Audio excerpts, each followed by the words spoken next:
Ici en Europe, les hommes subissent beaucoup de violences. Mais puisque la femme c'est le sexe faible, on a tendance toujours à victimiser la femme. Mais vous savez ce que vous faites aux hommes dans les foyers ici. Il y a querelle comme ça, la femme va sortir là-bas, c'est elle qui lève la voix plus que l'homme. Il y a des hommes qui vivent un véritable enfer dans leur foyer, mais personne ne le sait. Sur WhatsApp, ils envoient des emojis de rire. Sur Facebook, ils publient des photos de famille devant une belle maison, une voiture, ou même pendant les vacances. Lorsqu'ils arrivent dans une réunion de famille, ils sourient, plaisantent et donnent l'impression que tout va bien. Mais le soir, lorsque les invités sont partis, lorsque les enfants dorment, lorsque la porte de la maison se referme, alors certains de ces hommes s'assoient seuls dans le salon et regardent le vide. Ils se demandent, comment mon mariage est-il devenu cet endroit où je n'ai plus envie de rentrer? Ils sont mariés, mais profondément seuls. Ils sont entourés, mais émotionnellement abandonnés. Ils travaillent, paient les factures, soutiennent parfois toute une famille, mais intérieurement, ils sont en train de mourir à petit feu. Aujourd'hui, nous allons parler d'un sujet sensible, rarement abordé avec sérieux. La souffrance silencieuse de certains hommes. Cette vidéo n'est pas une attaque contre les femmes. Elle ne prétend pas non plus que tous les hommes sont innocents et que toutes les femmes sont responsables. Il existe des femmes qui vivent des violences terribles dans leur famille. Leur souffrance doit être reconnue, écoutée et combattue.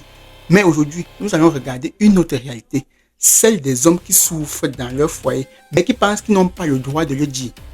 Parce qu'on leur a appris qu'un homme ne pleure pas, qu'un homme supporte, qu'un homme doit être fort.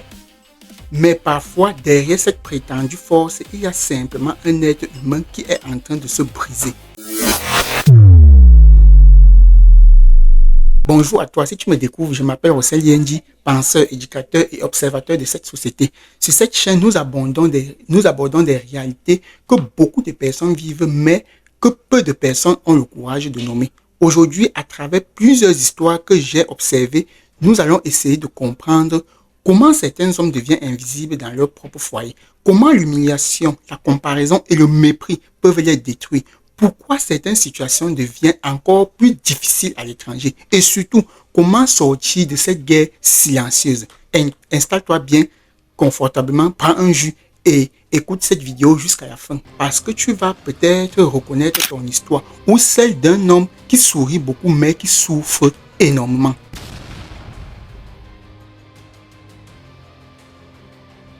J'ai connu un couple quand j'étais au Cameroun à l'université de Yaoundé 1 dans ma galère. C'était mes voisins. Le grand frère en question me parlait souvent de son problème entre hommes. Appelons-les Jean et Amina. Jean avait 32 ans et Amina avait 24 ans. Au début de leur relation, tout semblait simple. Amina était attentive, elle appelait Jean pour savoir s'il avait mangé, elle prenait de ses nouvelles, elle s'intéressait à ses projets. Jean, de son côté, était stable financièrement et prêt à construire une famille. Il était convaincu d'avoir trouvé la femme avec laquelle il pouvait traverser les difficultés de la vie. Après le mariage, Jean a aidé Amina à trouver un emploi dans une entreprise. Il était fier d'elle. Il voulait qu'elle devienne indépendante, qu'elle progresse et qu'elle réalise ses ambitions. Au commencement, tout se passait bien, mais progressivement, quelque chose a changé. Amina est devenue plus occupée. Son travail prenait de plus en plus de place. Les rencontres professionnelles se multipliaient, son cercle social grandissait et le temps réservé au couple diminuait. Jean rentrait du travail fatigué. Il trouvait souvent Amina devant son ordinateur ou sur son téléphone. Lorsqu'il essayait de lui parler, elle répondait « Pas maintenant, je travaille » ou encore « Je suis fatigué, on parlera plus tard ».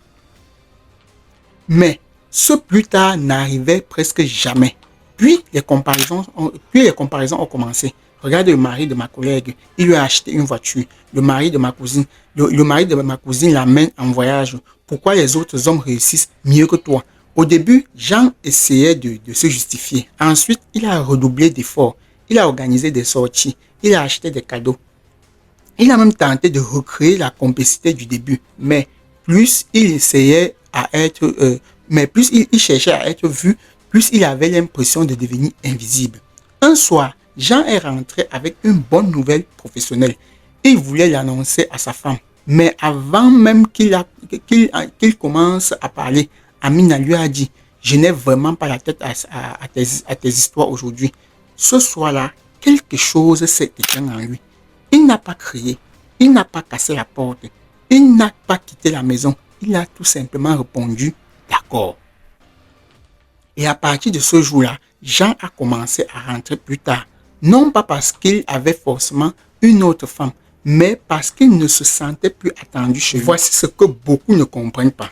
Jean n'a pas encore quitté son mariage physiquement, mais émotionnellement, il est déjà debout devant la porte. Un homme constamment ignoré peut finir par ne plus parler. Un homme constamment comparé peut finir par croire qu'il ne sera jamais suffisant. Et lorsqu'un homme cesse de se battre pour être compris, cela ne veut pas toujours dire que le problème est réglé. Cela peut tout simplement vouloir dire qu'il a abandonné intérieurement. Le silence d'un homme n'est pas toujours la paix. Parfois, c'est la dernière étape avant le détachement.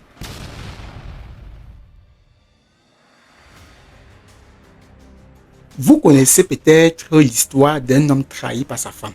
Contrairement à ce qu'on rencontre parfois, il existe des hommes qui aiment sincèrement leur femme. Ils ne surveillent pas ton téléphone. Ils ne contrôlent pas tous ses faits et gestes. Ils lui font confiance. Et parfois, cette confiance est précisément ce qui les expose à une douleur très profonde. Imaginez un homme qui découvre que la personne avec laquelle il partage sa maison, son lit, ses projets et ses enfants entretient une autre relation. La douleur ne vient pas seulement de l'infidélité. Elle vient aussi de toutes les scènes du passé qui commencent à changer de signification. Les retards, les appels interrompus, les excuses, les moments de distance. Soudain, l'homme comprend qu'il vivait dans une réalité qui n'existait peut-être que dans sa tête. Mais la blessure devient encore plus grave lorsque la trahison est accompagnée d'humiliation. Lorsque la femme raconte les faiblesses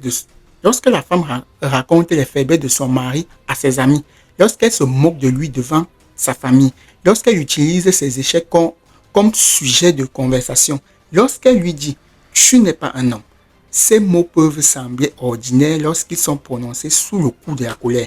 Mais répétés des mois, des années, ils deviennent des marteaux. Ils détruisent lentement la confiance, la dignité et l'identité. Un homme peut pardonner une faute, mais pardonner ne signifie pas que la confiance devient automatique.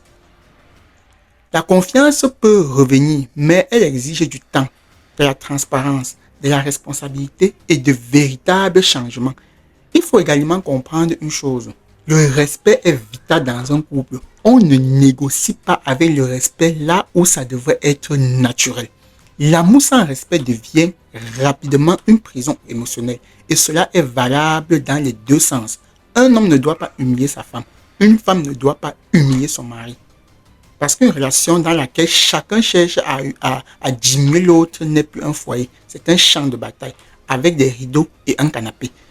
Toutes ces histoires réelles vont nous permettre de mieux comprendre ce sujet très profond.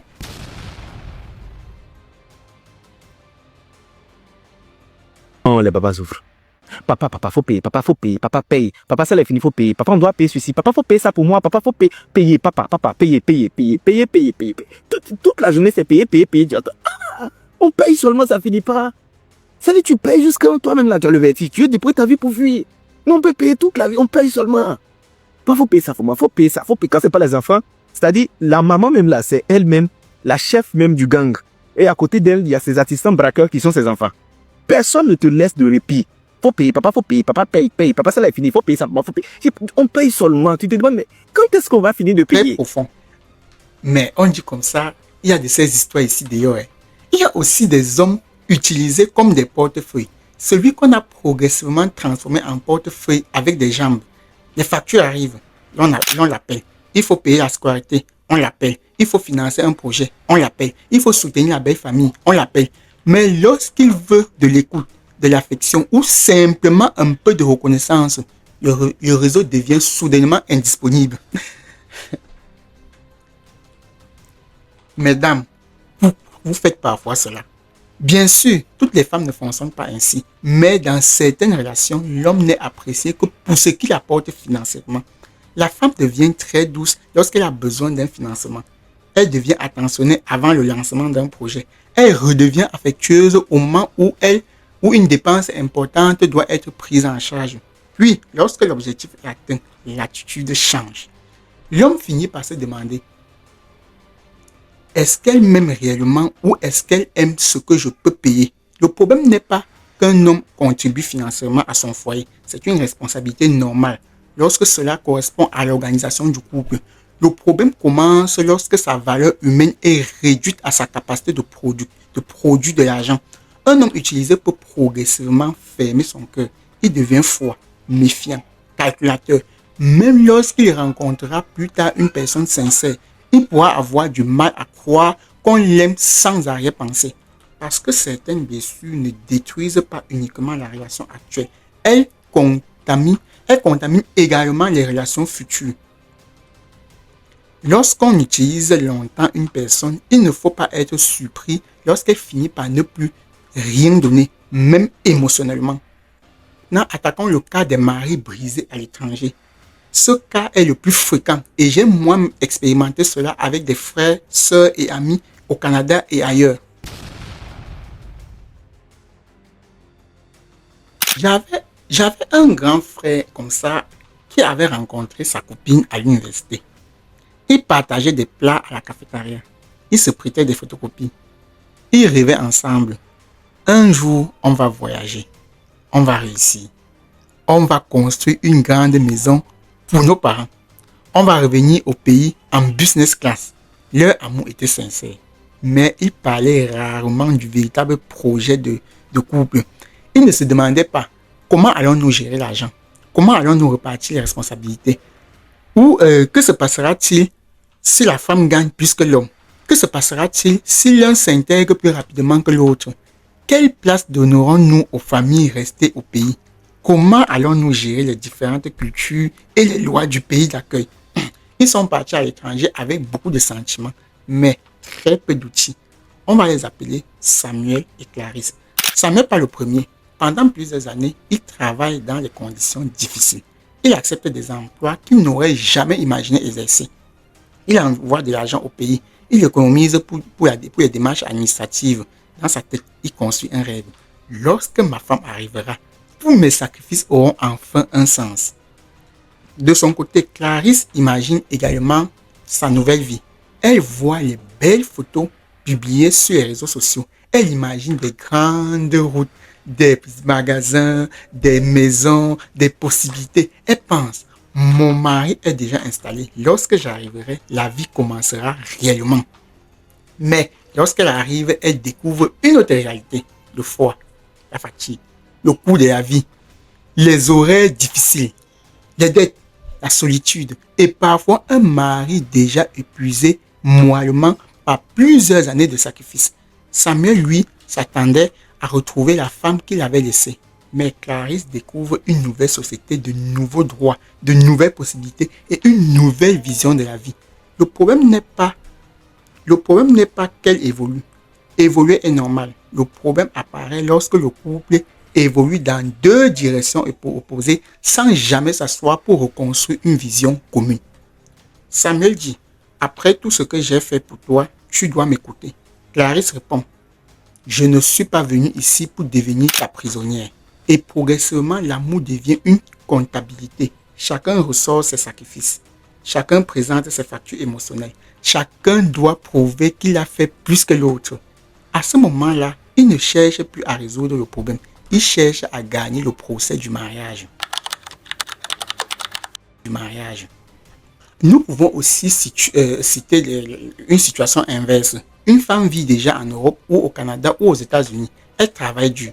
Elle est seule et souhaite construire une famille. Sa famille lui présente un homme au pays. On lui dit, c'est un homme sérieux. C'est un bon croyant. Il prendra soin de toi. Elle engage des démarches pour qu'il la rejoigne. Mais parfois la relation est construite sur un mélange de solitude, de compassion, de pression familiale et d'espoir. Plus tard, lorsque les difficultés commencent, une phrase apparaît. N'oublie pas que c'est moi qui t'ai fait sortir du pays. À partir de ce moment-là, L'aide offerte hier devient une dette utilisée aujourd'hui pour contrôler l'autre. Le conjoint qui a été parrainé peut alors se sentir obligé de tout accepter. Les humiliations, des menaces, le chantage, la peur de perdre sa stabilité. Mais faire venir une personne dans un pays ne donne pas le droit de posséder cette personne. Aider quelqu'un ne transforme pas cette personne en serviteur à vie.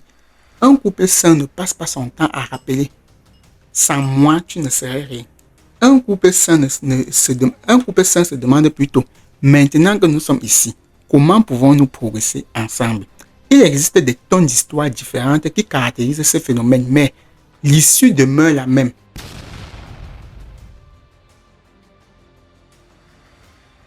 Nous n'allons pas tout citer ces histoires, mais nous allons utiliser tout ce que j'ai cité pour essayer de comprendre le phénomène et l'origine de cette situation. Maintenant, pour ceux qui ne savent pas, à l'étranger, les rôles peuvent changer très rapidement. La femme peut trouver un emploi avant son mari. Elle peut apprendre la langue plus rapidement. Elle peut comprendre les démarches administratives. Elle peut obtenir son permis de conduire, développer son réseau et devenir financièrement stable. Pendant ce temps, l'homme qui dirigeait tout au pays natal peut se retrouver incapable de comprendre un simple courrier administratif. Ce changement peut être difficile pour son ego, mais précisons une chose, le fait qu'une femme réussisse n'est pas une attaque contre son mari. Le problème n'est pas la réussite de la femme. Le problème est la manière dont le nouveau pouvoir est utilisé. Une femme mature peut dire « Aujourd'hui, je maîtrise mieux ce système. Je vais t'aider jusqu'à ce que tu trouves ta place. » Une femme destructrice dira « Sans moi, tu n'es rien ici. » De la même manière, un homme mature peut accepter temporairement d'être soutenu sans se sentir diminué. Un homme immature peut transformer sa frustration en jalousie, en contrôle ou en violence. Le véritable défi du couple n'est donc pas de savoir qui est devant, c'est de savoir si la personne qui avance tend la main à celle qui est momentanément derrière. Dans un couple, les positions peuvent changer. Aujourd'hui, tu portes ton conjoint. Demain, c'est peut-être lui qui te portera.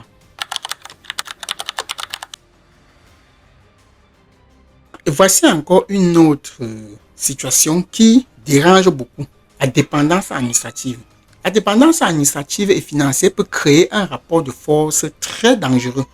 Lorsqu'une personne pense que son statut, son logement ou l'accès à ses enfants dépend entièrement de son conjoint, elle peut accepter des choses qu'elle n'aurait jamais acceptées autrement. Elle vit dans la peur d'être chassée, peur d'être séparée de ses enfants, peur de décevoir la famille restée au pays, peur de rentrer après que tout le village a célébré son départ. Cette peur devient parfois une prison invisible, mais les lois et les procédures ne sont pas identiques dans tous les pays. Il est donc essentiel de chercher des informations fiables auprès de professionnels qualifiés, d'organisations reconnues ou de services juridiques compétents. Il ne faut pas construire sa défense à partir des rumeurs de WhatsApp ou des conseils improvisés d'un ami en colère. Je connais ce que les hommes engagent quand ils se marient. Quand un homme prend une femme, il engage son nom, il engage sa dignité, il engage sa famille, il engage sa santé mentale, il engage ses finances. Parfois, il s'endette pour la dot et pour le mariage. Et vous pensez que à la moindre bévue comme ça, il va porter son sac et partir? Vous pensez qu'à la moindre incompréhension, il va porter son sac et partir? Après tout ce qu'il a misé? Les hommes souffrent en silence.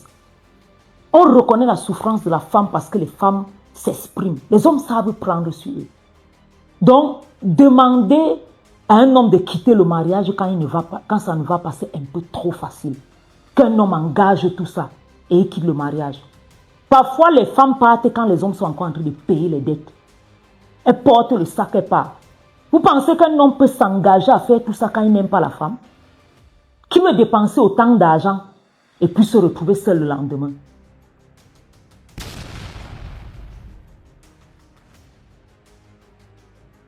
Voici quelques différents schémas très destructeurs qui amènent à détruire des relations.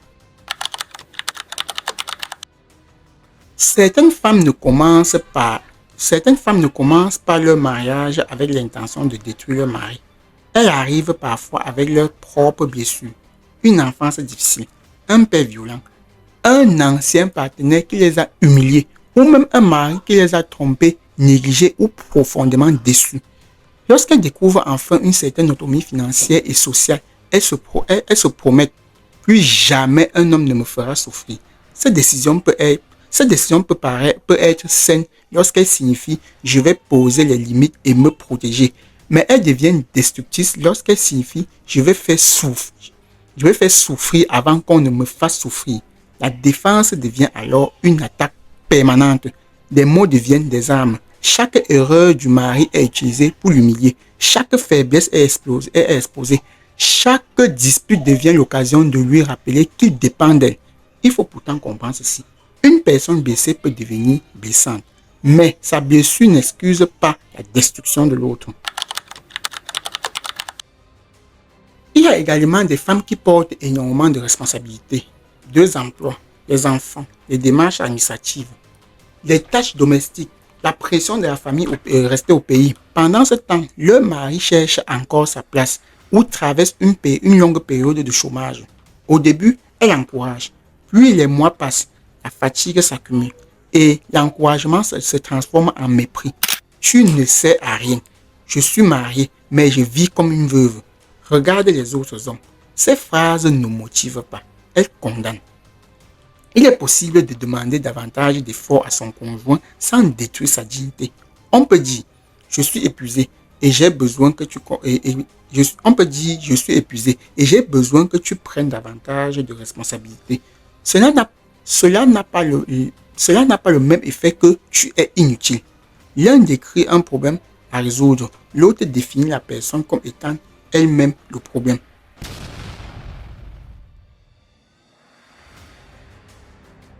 Un homme constamment humilié peut perdre confiance en lui. Il n'ose plus prendre de décisions. Il devient silencieux. Il évite la maison. Certains se réfugient dans le travail, d'autres dans l'alcool, les jeux, les relations extra-conjugales ou l'isolement. Certains développent une profonde détresse psychologique sans savoir comment la nommer. Et parfois, parce qu'ils ont appris qu'un homme ne demande pas d'aide, ils attendent parfois d'être complètement détruits avant de parler. Mais demander de l'aide n'est pas une faiblesse. Reconnaître qu'on souffre ne retire en rien à la masculinité. Au contraire, il faut beaucoup de courage pour dire: je ne vais pas bien. Et au milieu de cette guerre, il y a les enfants. Ils entendent les insultes. Ils voient leur père humilié. Ils voient parfois leur mère épuisée ou terrorisée. Même lorsqu'on pense qu'ils ne comprennent rien, ils enregistrent tout. Ils apprennent que le mariage signifie crier, humilier, menacer, contrôler et supporter. Plus tard, certains vont fuir complètement l'engagement.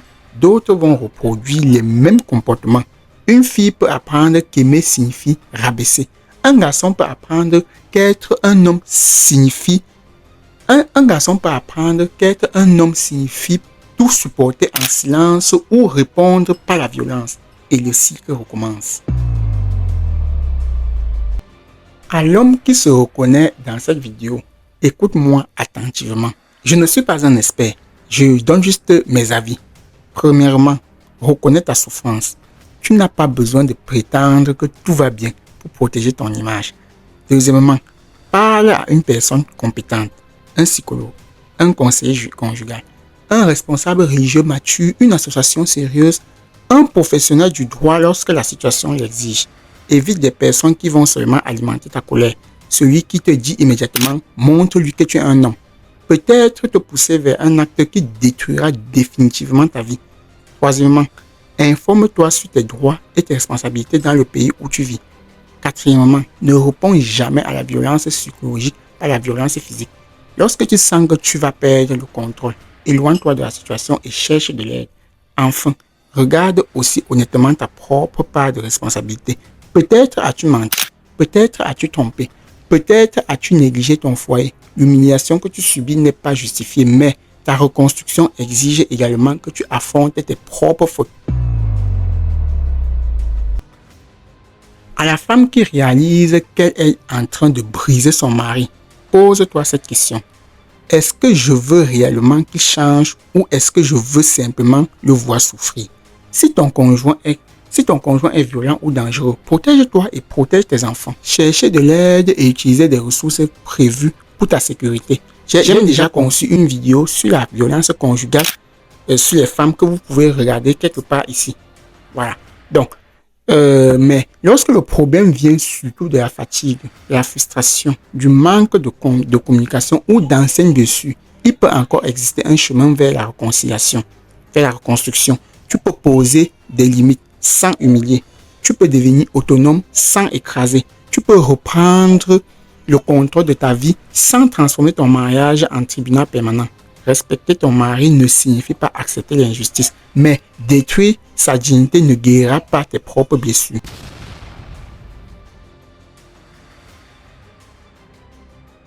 Nos communautés sont remplies de personnes qui cachent leurs cicatrices derrière les photos parfaitement filtrées. Mais aucune personne ne devrait être condamnée à vivre éternellement dans un foyer où elle perd progressivement son identité, sa dignité et sa paix intérieure. Si cette vidéo t'a parlé, ne laisse pas la honte t'empêcher de chercher de l'aide. Parle, informe-toi, reconnais tes erreurs, protège-toi lorsqu'il le faut.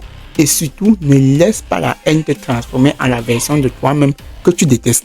Le mariage ne devrait pas être une compétition pour savoir qui possède le plus de pouvoir. Il devrait être plutôt un espace où deux personnes apprennent à avancer ensemble, même lorsque la vie redistribue les rôles. Partage cette vidéo avec un frère, une sœur ou un couple pour qui pourrait en avoir besoin. Et dis-moi en commentaire, selon toi, pourquoi certains hommes préfèrent-ils souffrir en silence plutôt que de demander de l'aide? Ton expérience peut aider une personne qui pensait être seule. Abonne-toi et active la cloche pour ne plus manquer les prochains sujets. Ici, nous ne sommes pas seulement là pour juger les gens. Nous sommes là pour comprendre les blessures, briser les cycles et reconstruire de meilleures relations. Moi, c'est Rossel Yendi. On se retrouve très bientôt pour une nouvelle vidéo.